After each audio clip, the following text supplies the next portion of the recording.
In the heart of a grim Manhattan evening, Eric Watson pushed through the revolving doors of Dr. Stephanie Ferguson's psychiatric clinic, sweat clinging to his neck despite the chill. His brown overcoat hung like a heavy curtain around his weary frame, and his eyes darted like hunted prey behind wire-rimmed glasses. He hadn't slept in nearly 5 days. "Mr. Watson," Dr. Ferguson said gently, motioning towards the leather couch across from her. She was in her mid-30s, with calm green eyes and a voice like warm chamomile. Eric shook his head. I can't sit. If I sit, I might fall asleep." "You said it was urgent. What's happening?"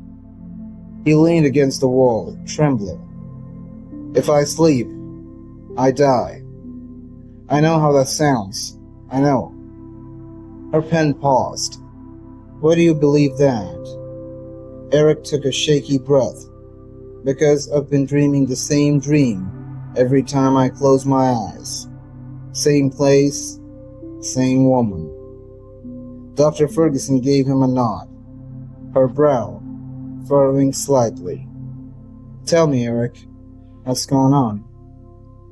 Eric's voice dropped to a whisper. "I'm standing at the edge of a dark amusement park. It's empty at first. Old wooden rides, flickering bulbs, music playing backward. I walk through the gates, and that's when she finds me." "Who? Who finds you?" "She calls herself Isla. Jet black hair, alabaster skin, eyes like moonlit water. She dances on the tilt-a-whirl like it's her stage. She knows my name, every time." Dr. Ferguson scribbled a note. "And what happens?" "She seduces me, lures me deeper in. There's a ride she always leads me to. A haunted tunnel," she whispers. "Ride with me, and you'll never wake again." He swayed slightly. "Every time I get closer to boarding the ride, I jolt awake. But now I'm afraid if I don't wake up, she'll kill me." Dr. Ferguson tried to guide Eric toward reason, explaining hypnagogia, dream loops, and stress-induced hallucinations. But Eric was slipping. His eyelids fluttered mid-sentence. She handed him water, nudged him to pace the room. "I used to work in advertising," he murmured. "Fast pace, all pressure. I had a heart. Mama fainted last month at my desk. They put me on leave. That's when the dream started." He nodded. "Isla said I was weak, said I was easier to take now." Dr. Ferguson noted the dissociation.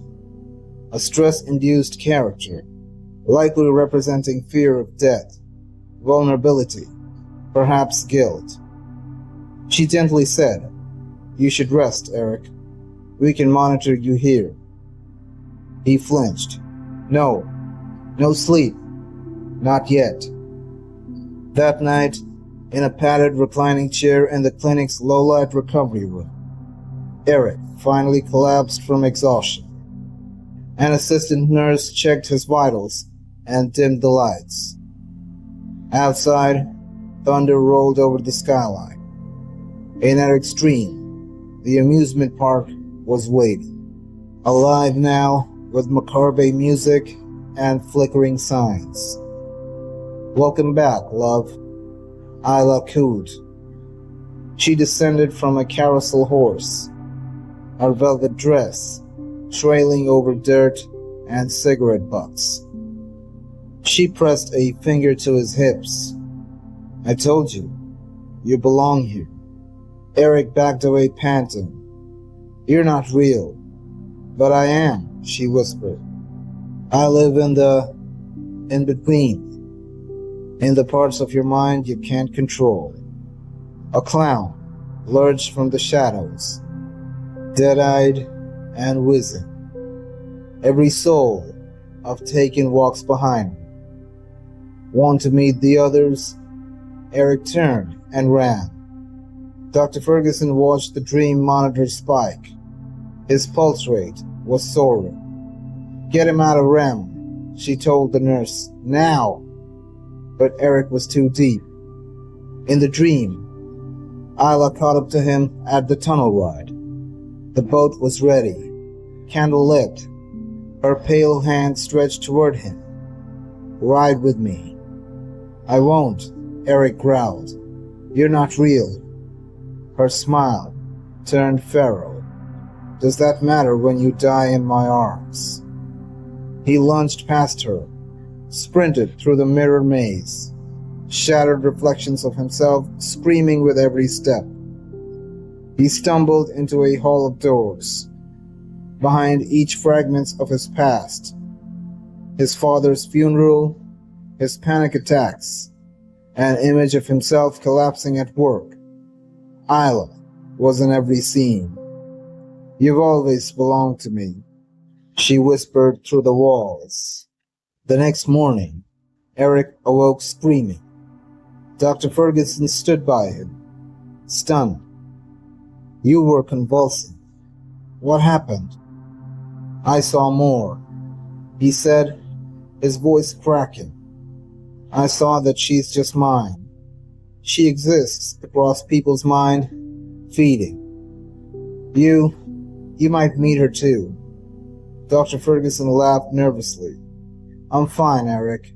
You're safe now." Eric grabbed her wrist. "Don't sleep tonight. Promise me." She gently pulled away. "You need sedatives. You need real rest." He stared at her with wild eyes. "You don't understand. Once you know her name, you're on her list." 3 days later, Dr. Ferguson reviewed the notes from Eric's final visit. He had vanished the next morning. No trace, no family follow-up. The clinic staff believed he had a mental breakdown and fled the city. But Stephanie couldn't sleep. Her dreams had started subtly. Empty carnival rides and mist, distant laughter. A slow waltz on out-of-tune calliopes. Then she saw her, always standing under a lamppost, grinning with painted lips. "Hello, Stephanie." She jolted awake. Stephanie now tried not to sleep. Coffee, stimulants, anything to delay it. But it crept in during microsleeps. During blinks, she was walking in the park again. Isla danced ahead, beautiful and cruel. You thought you were immune, but fear lives in the corners of your mind too. Why me? You listened to his story. You believed. In the dream, Stephanie saw Eric, pale and still, seated eternally in the tunnel ride boat. His eyes were wide, lips parted in a silent scream. "You said you help people," Isla murmured, circling her. "Let's see if you can help yourself." One night, Stephanie stood in her room, on the threshold of the haunted tunnel. This time, she didn't run. Isla waited, extending a hand. "All right," Stephanie said. Isla's expression shifted.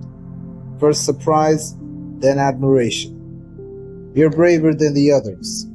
Stephanie climbed in. The boat drifted into darkness. Whispers surrounded her. Names, screams, dreams that weren't hers. Flashes of others' lives, victims, dreamers. "I want to understand you," Stephanie said. "What are you?"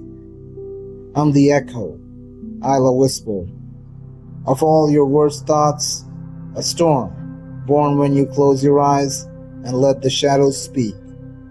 And if I confront you, then maybe, Isla purred, you become me." Stephanie woke up, screaming.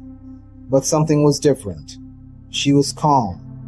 She walked through the clinic in silence, passing mirrors that flickered slightly as she moved. In her office, she stared out at the rain.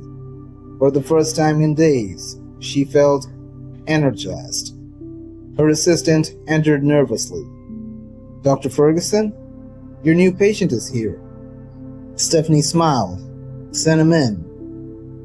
A man in gray hoodie stepped in, eyes hollow, voice trembling. "I haven't slept in 4 days," he said.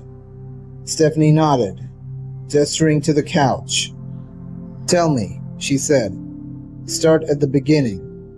As the door clicked shut, her reflection in the window blinked and smiled independently.